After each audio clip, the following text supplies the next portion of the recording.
All right, hello. Thanks so much, everybody, for joining.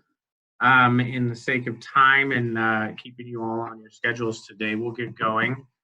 Sorry for the unforeseen schedule change last week. You know, we immediately started getting calls in about if it's still going on and whether people could make it, and felt it was just better to reschedule the whole event, which we're really excited about and we'll talk more about later. But yes, thank you for continuing to engage with us. And we actually feel like this format of doing this online kickoff with our in-person event to follow will actually be a little bit stronger of a format.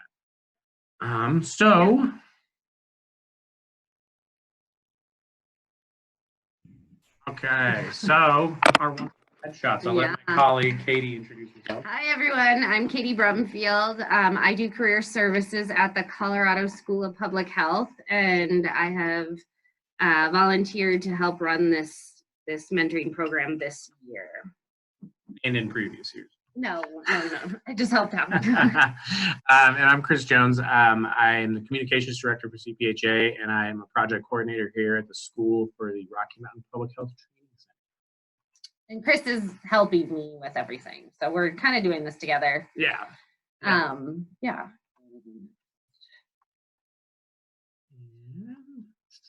So, just to give a little bit of background on the program. Yeah, so Chris and I have been part of the planning for this program for the last 3 years. And when we joined on, it was a collaboration between the Colorado Public Health Association, Colorado School of Public Health, COSOFI, the Colorado Society of Public Health Education, FNAC, the Public Health Nursing Association, and then CHA, the Colorado Environmental Health Association. So there was a team of us, and it's now small but mighty. Now it's CPHA and the School of Public Health that are in collaboration. So a little bit about the program. The matching is a key component of the program. So we're really recruiting people to mentor and help facilitate the matching process. If you are a mentor, you did receive information on the matching, and then we went from there. So hopefully that matching process works out and that you guys make a great connection.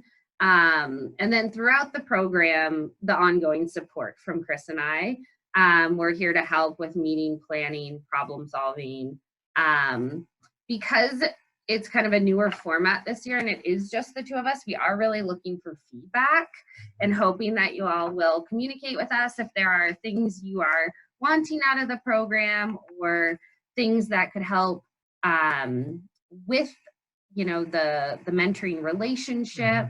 So please email myself or Chris, or both of us, any ideas you have, because we're just kind of piloting a few different of our ideas to see if they work.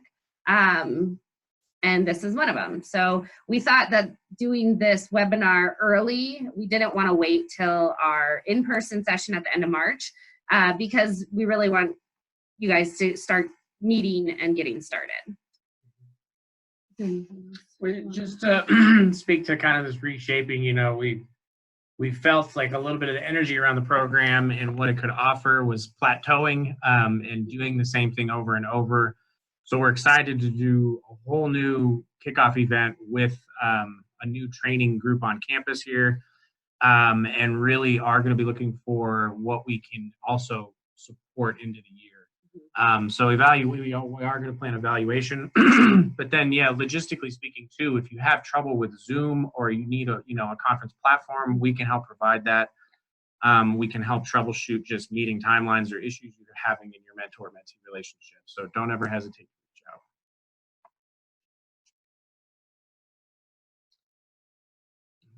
So just the vision of the program, the program is designed to contribute to an engaged, connected, competent public health workforce in Colorado that effectively prevents, promotes, and protects the health of Coloradans. And our goals. The goals of the program are to provide opportunities for mentors to enrich their contributions to public health and further develop as leaders, also to enhance the professional development of the public health mentee, and to strengthen the public health professional workforce network in Colorado. You all know how hard it is getting into public health. Yeah, we really, we're all in public health, working hard in public health, and I think coming together and sharing our knowledge and expertise with one another is really important.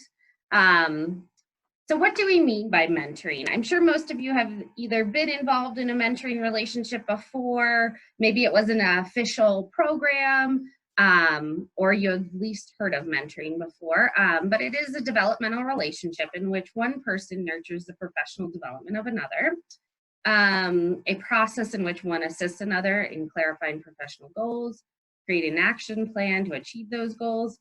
We really don't tell you how to mentor. We're just kind of setting a groundwork for mentoring relationship, and what we mean by mentoring. So some key components of the mentoring relationship is it is confidential, it is collaborative, mutual, honest, reflective, leading by example, being flexible, trying to set up a consistent schedule, whether that's once a month, twice a month, whatever works best with your schedule. Interactive, a really engaging conversation between two people, and also guiding, having, maybe a purpose for the discussion, or coming in with questions, or setting up, I think it's always important too of setting up topics for each session that you and your match can decide on. Right, yeah, being strategic and consistent is definitely a huge component of this. So really thinking about how you're going to use your time together, because it isn't going to be, huge, but we want it to be regular. And so being, really consistent in finding what is going to help your relationship grow and move forward is very important. Okay, why mentoring? So as a career professional, I am always looking for how our students or young professionals can grow in their career and learn from people that have been in their career path before. So building those opportunities or those pathways or just really good insight. Improve recruitment and retention is a possibility. Enrich leadership. Increased adaptability in the midst of challenges. Heighten professional satisfaction. Decrease stress and role conflict. I think we all struggle at times in our career or figuring out what we're going to do in our career, and having a sounding board, having someone that has been in it and has done it and we can learn from is so helpful. And we're going to talk more about the mentoring relationship in a bit, but just that two-way street, I think we both can learn from each other. Mm-hmm. Yeah, I mean, that's one of the main points, right, is all of these things on this list up here apply to both the mentee and mentor. And in fact, a lot of mentors report these, recruitment and retention efforts. They understand what, new hires are looking for, what, new younger professionals in the field are after, which also relates to enriching leadership. And then I find it very interesting, which is related to studies, is the decreased stress and role conflict. So there are benefits all around.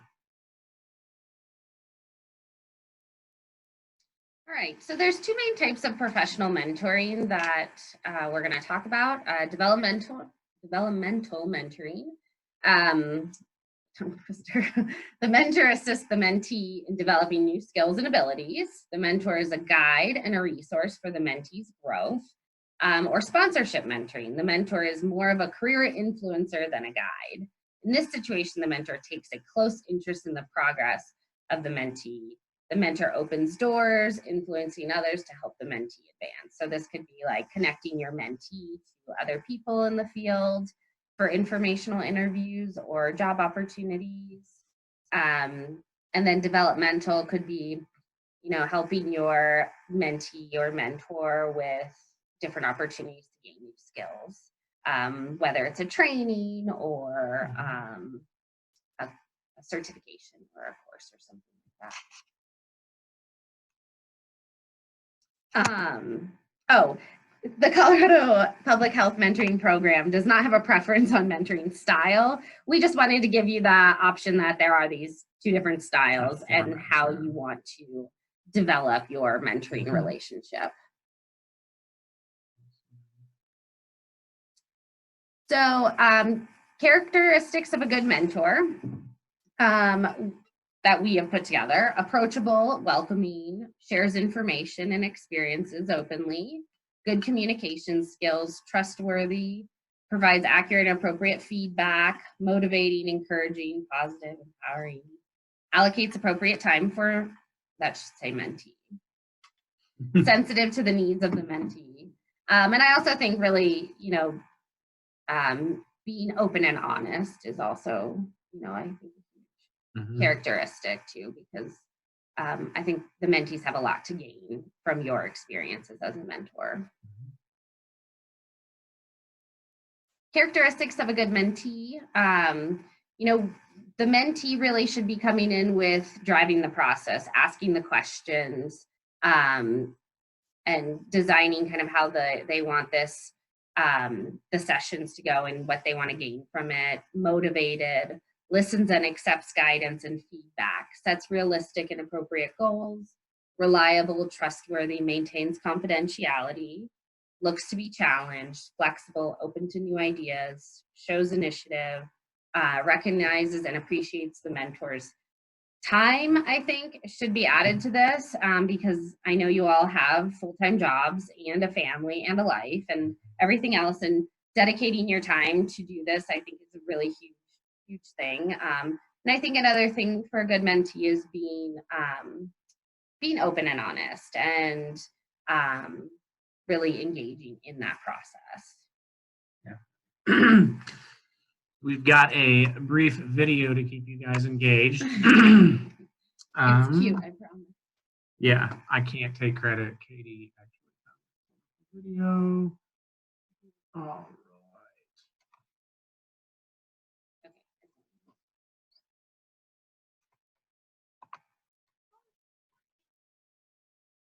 What does good mean? What makes a good mentor to you? I don't know. But what qualities the most great mentors share is what I do know. A good mentor leads by example, showing what they want to be done. They know the mentee's strengths and weaknesses, being able to help and give advice. They share common values with the mentee to be able to connect with them. They have reciprocal learning attitudes to be not only teaching, but retaining some of the stuff they learn. And finally, they communicate with positivity and optimism, always believing that you can do it. Therefore, you will do it, even when at first you don't succeed. Have you ever thought woefully about celebrities and their achievements being so much better than yours? Well, that's not exactly the case. Huge star and entrepreneur Oprah Winfrey had a guide in Maya Angelou, celebrity poet and author. In a quote, Oprah stated, "She was there for me always. She guided me through some of the toughest times of my life."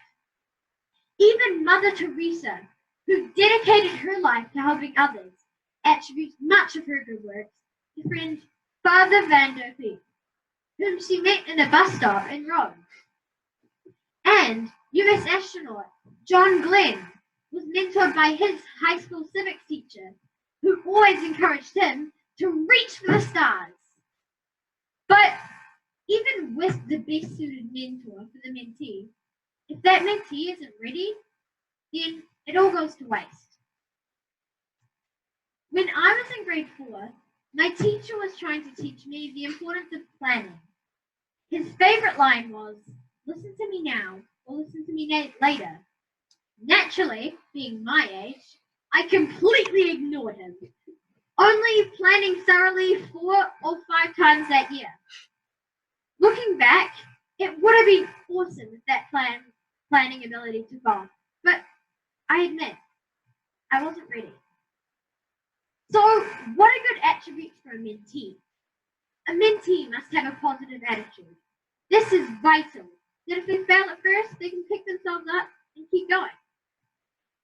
Next, self-management skills are important.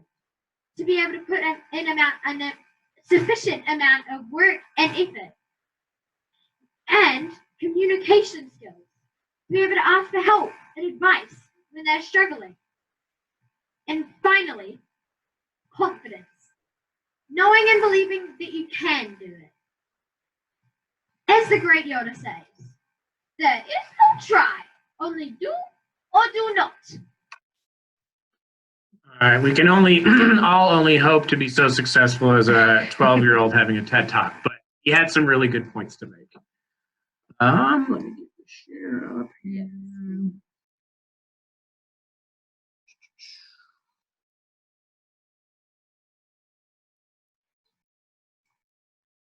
Okay. All right.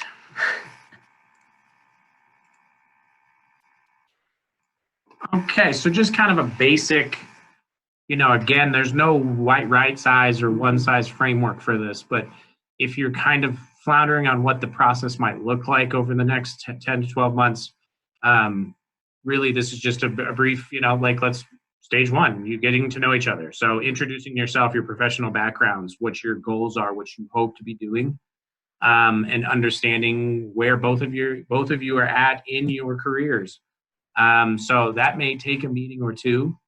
And then you would move into hitting your stride. So really setting goals that realistic goals, and then meeting and discussing ways to achieve those. Where do you need to get training on? Where do you need career service expertise from? Do you need to do simple things like upgrading your resume, or is it a matter of really fine tuning your professional development and description of what your skill sets are?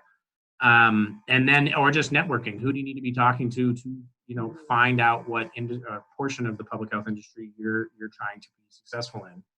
And then, the last couple months, the last handful of meetings should be really focusing on closure. So what has transpired over these past 10, 12 meetings we've had together? How can you maintain your momentum if there is some, or what hasn't been working and what can be changed to really kind of keep someone going in the right direction? So again, it's pretty basic, but there's also, you're going to find a natural relationship, I feel like, with your mentor and your mentee, and kind of navigate and create a plan that will work for both.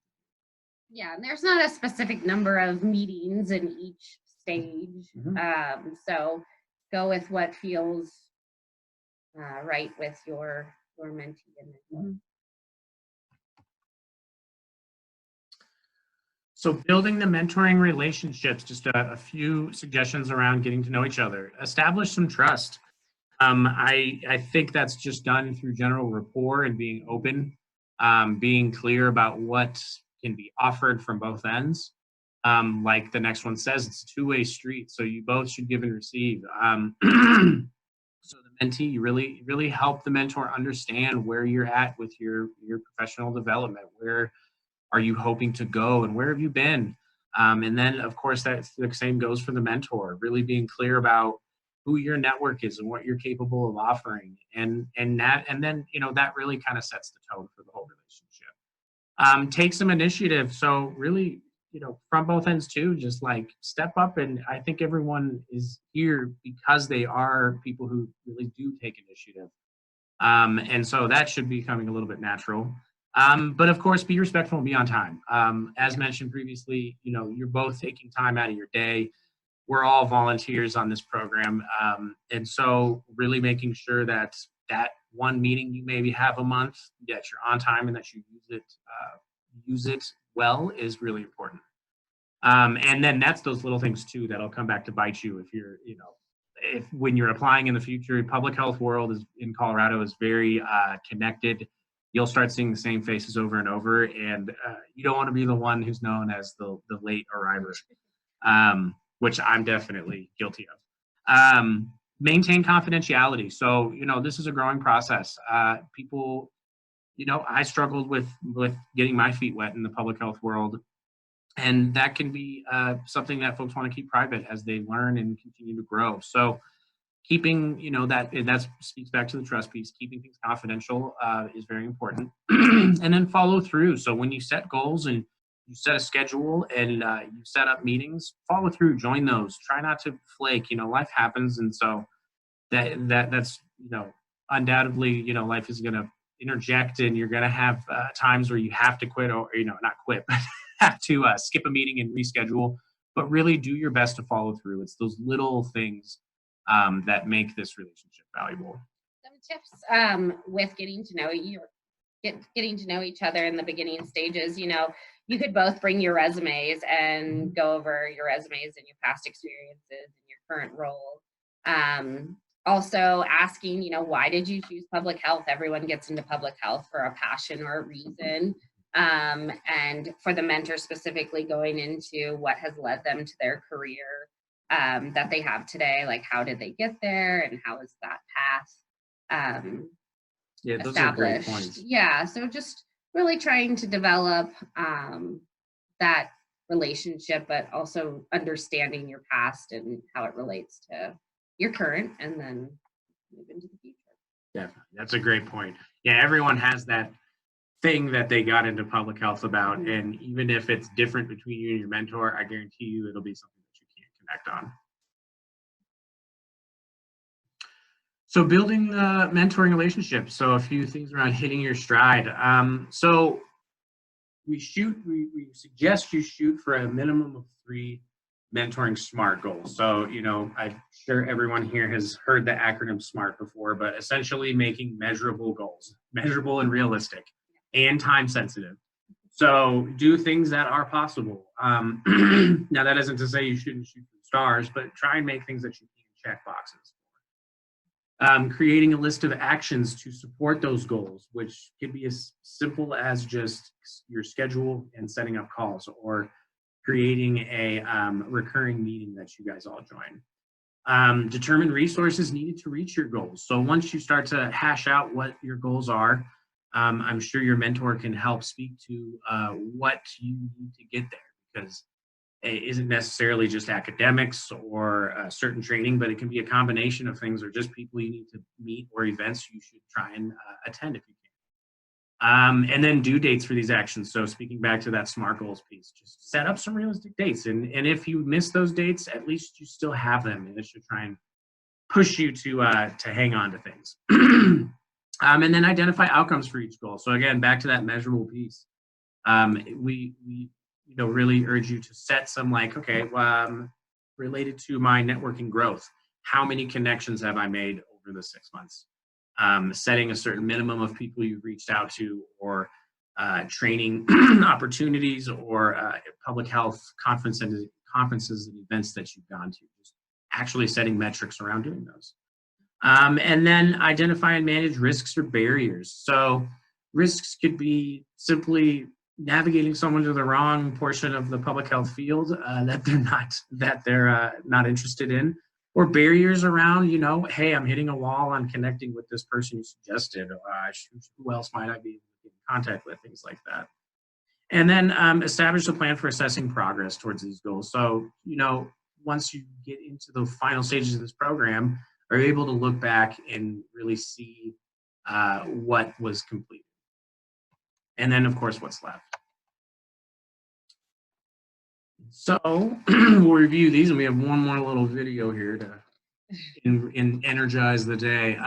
So the closing portion of the mentoring relationship, being proactive. So really be proactive about where you are and what you're seeing forward, because you really want to springboard mentees into whatever they're hoping to do.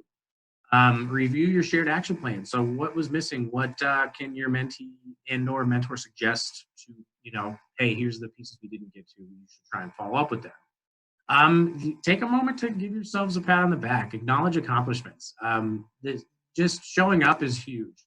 But, I think you'll have some things to say, hey, yeah, it was awesome that you were able to go to this conference and meet, director of so-and-so. or other networking opportunities and trainings. Like, hey, you've got 2 or 3 trainings, professional development trainings done this year.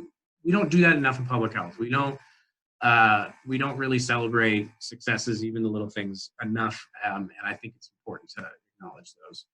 And then discuss the plan for integration of knowledge and skills obtained. So if you got something new out of this, how are you going to make it actionable?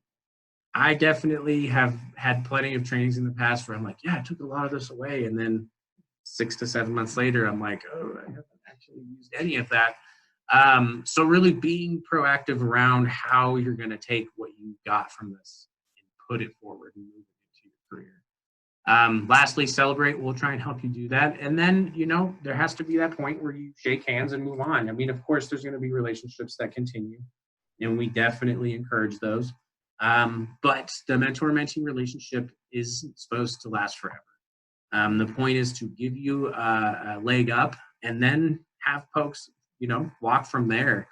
Kind of like the teaching someone to fish. You want to show them how to do it and let them go.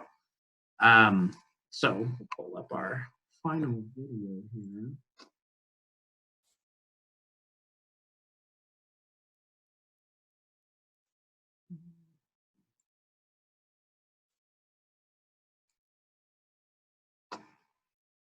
Thanks for bearing with me with the awkward Zoom window situation.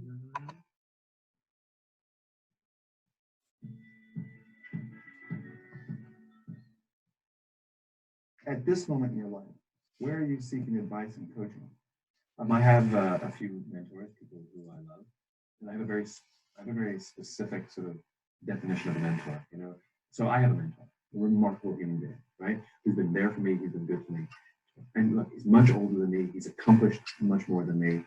He's an amazing guy, right? And I said to him, "I love that you're my mentor," and he replied, "And I love that you're mine." And I realized that this whole mentor-mentee relationship is unbalanced, right? It creates this sort of strange power dynamic that I know everything and you are the mentee. And so my new standard is, occasionally I'll get a phone call from somebody that says, "Hey, Simon, will you be my mentor?" And my answer is, "Only if you'll be mine." And in other words, I will only be someone's mentor if I want them to be mine. In other words, if there's something about them that I want to learn, I want to be around, I could learn, I could be around, then I will gladly share what I have as well. But I think mentor relationships aren't mentor-mentee, they should be mentor-mentor. And one should only agree to be someone's mentor if you want them to be your mentor too. And so the people I get advice from, I'm proud to say that I get to share with them also. And it's a mutual relationship. And of all the people that I would call my mentors, of all the people that I would say I learn a lot from, I know they would all say the same as me. And I'm proud of that.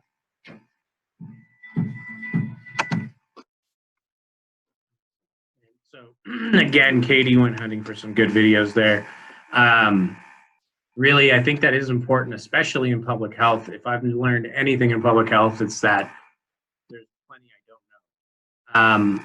And it's such a massive field that these, you get people early on in their careers, or some mentees may be further along in their careers. Everyone has something to offer, and a background and a set of education. We've all seen your applications. It was pretty impressive, the skill sets that are in this group. So we look forward to seeing and cultivating these relationships that are productive for both portions of the relationship, mentor and mentees. All right. So just a bit of a heads up. So as we mentioned earlier in the call, we're excited about this new kickoff. We really are. Yeah. I think we've been involved for 2 to 3 years now, at 3, and the format was always the same. Yeah. And we've really stepped back and we're like, is anyone getting anything out of this? How many times can you do Strength Finder before your head explodes? So we really wanted to, one, create plenty of opportunity to network within the group and, of course, with your mentor. We know that for some of you, this may be one of the main times you see each other in person. There's some folks geographically speaking that are going to be connecting more digitally. So really a big portion of it is networking. So we're just going to do a brief intro. We finished a lot of the stuff that will be our spiel today. So we'll do a welcome, any reminders and networking. Then we'll be doing lunch with a bit more networking, and that'll match up with our tour of the Eisenhower Suite, which is just again kind of an interesting thing here on campus. If you didn't know, President Eisenhower stayed here for a while, and we'll learn more about that. And then the meat of this meeting, though, is our 1 to 3 p.m. CAPE mentoring training. So we were introduced to this organization, the Center for Advancing Professional Excellence, and they are exactly as what their name says. They focus on a plethora of professional development trainings, and actually specifically have worked with mentor-mentee programs. So they will be facilitating a presentation and exercise. Really, a lot of it is more it's interactive, so you won't be sitting around. But yeah, we're excited to have them on board. And I guess are there any other thoughts for? Yeah, I think, feedback we've heard in the last few years was people wanted more networking opportunities. And I think what's really important is we want the mentors to network with other mentors, and we want the mentees to network with other mentees as well. So we are going to design our networking activities that way, so that you can get to know as many people as possible in the program, because we know that you and your mentor or mentee will get to know each other quite well. And not that you guys can't hang out at this event, but we do want you all to be able to get to know one another. And yeah, so I think if you have any ideas, we've thought of maybe a midway type of event and then a closing. Our closing events haven't been totally successful in the last years, but you can always email us. We are going to send out a survey next week, asking for your advice on what you'd like to see out of this program. So start thinking about that. We do have a limited budget, but we're ready to spend it. Yeah, we're ready to spend it. And we also just want to know, even if it maybe isn't possible, we can advocate to CPHA and the school to try and make something happen. So we'll be throwing out an evaluation, or essentially a survey, just about a number of ideas that we have, and then of course the opportunity will be there to submit other ideas as well, because we do want to do something as we go into this program that we want to have more touch points with you all, and kind of sustain some of that momentum. We'll follow up too with a calendar invite to get this on your calendars for this event, as well as an updated flyer with the new parking information and all the kind of logistical details of where to go and when. So those are. Yeah, that's it for today. That's our kickoff. We're happy to answer any questions if you have any right now. If you want to unmute the microphone and ask questions right now. Questions, comments, thoughts? Otherwise, you can log off. Well, thanks so much. Yeah, thank you. We'll reach out to everyone soon. And again, when things come up, don't hesitate to contact us. We're here to help make this a productive experience. And we will see you all in March. Thanks, everybody. Thank you. Thanks. Have a good one. Bye. Thanks.